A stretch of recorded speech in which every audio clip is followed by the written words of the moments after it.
As far as the chaos we find ourselves in these days, it's difficult to say which side pulled the trigger first. Erusia deployed an automatic intercept system with drones. Osea implemented long-range attacks to bypass them. So Erusia decided to sabotage Osea's communications and navigation technology. Erusia couldn't launch a satellite themselves, but they were still able to hack the software of the Osean transmission and navigation systems. Before Osea even noticed, half of their satellites were hijacked. That's when things got ugly. In an attempt to knock out each other's capabilities, both forces launched fighters loaded with anti-satellite missiles at the same time.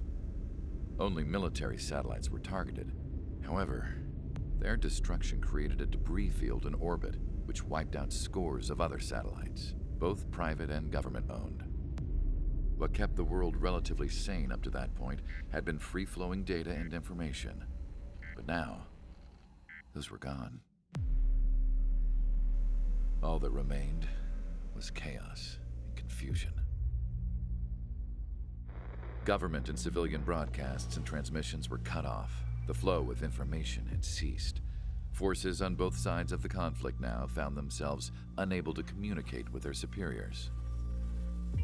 Many of the smaller countries annexed by Erusia and yearning for their independence seized the opportunity and started their own uprisings. As for why some of Osea's military decided to break off from the main force and continue on their own, I have no idea. Perhaps there was some sort of dispute over the chain of command. The continent that had once seen wars that were only fought between Osea and Erusia was now full of numerous conflicts between rival leaders vying for power. Insurgencies were everywhere. I even heard a rumor that a group of Osean convicts had rebelled. Rumors.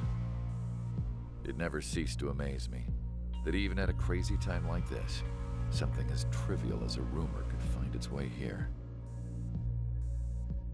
Communications from corporate were cut off. Apparently, the entire computer network was down. It was a wise decision to make our drones autonomous with AI instead of being radio-controlled. Wise and forward-thinking.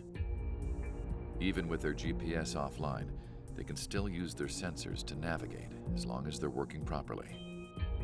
I'm sure the drones are still working perfectly, following their mission orders to the letter. I wish I could upload Mihai's new data to them. But without a connection, I can't upload the software to the active drones.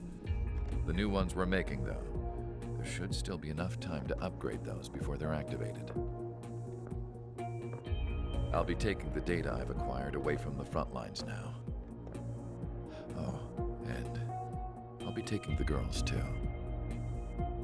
I told my assistant Masa it was time to get Mihai's granddaughters ready to leave here. She's not much older than the girls, but she has a way about her, and I'm sure she won't have any trouble with them. I saw a plane flying off in the distance. I imagine it was looking for a safer place. The plane had a rose emblem on it.